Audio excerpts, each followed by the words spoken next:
বান্দরবানের নাইক্ষ্যংছড়িতে চলছে সাংগ্রাই উৎসব, যোগ দিয়েছেন তরুণ তরুণীরা।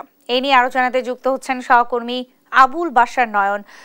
নয়ন, সাংগ্রাই উৎসবে কি কি আয়োজন রয়েছে বিস্তারিত জানাবেন।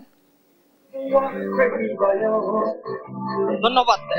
ক্যামেরার চোখে দেখা যাচ্ছে এই মুহূর্তে বান্দরবানের নাইক্ষ্যংছড়ি উপজেলা সদরের তালে আহমদ সরকারি উচ্চ বিদ্যালয় লুকে লুকারণ্য পরিণত হয়েছে।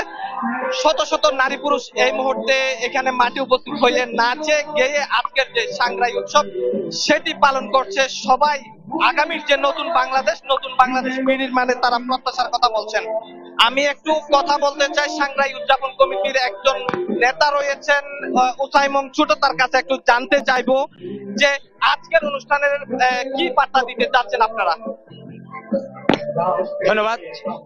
আজকের অনুষ্ঠানের বার্তা দিয়ে যাচ্ছে কি আপনারা দেখতে পাচ্ছেন, আমরা সম্প্রীতির বাংলাদেশ, বৌদ্ধ, হিন্দু, খ্রিস্টান, মুসলমান, আমরা সবাই মিলে আমরা সম্প্রীতির বাংলাদেশ করতে চাই।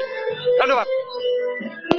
আসলে উদযাপন পরিষদের একজন বলছিলেন এখানে যে সম্প্রীতি, পাহাড়ে যে 11টি সম্প্রদায়ের বসবাস, সেই সম্প্রীতিটুকু তারা রক্ষার জন্য এখানে বার্তা দিচ্ছেন। যার কারণে এখানে যে বান্দরবানে 5টি সম্প্রদায়ের বসবাস, নাইক্ষ্যংছড়ি উপজেলা 5টি সম্প্রদায়ের বসবাস, চাক, চাকমা, ত্রিপুরা, মুরং সহ বিভিন্ন সম্প্রদায়ের মানুষ, তাদের মাঝে আজকের যে সাংগ্রাই উৎসব, সেই সাংগ্রাই উৎসবের আমেজ কতটুকু আসলে বয়ে যাচ্ছে ক্যামেরার চোখে দেখতে পাচ্ছেন। এখানে সবাই প্রত্যাশা করছেন নতুন বাংলাদেশের যে প্রত্যাশা, সেই প্রত্যাশার কথা আসলে সবাই বলছিলেন।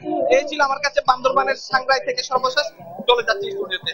নয়ন, আপনাকে ধন্যবাদ। দর্শক, বান্দরবান থেকে আমাদের সঙ্গে যুক্ত হয়েছিলেন সহকর্মী আবুল বাশার নয়ন।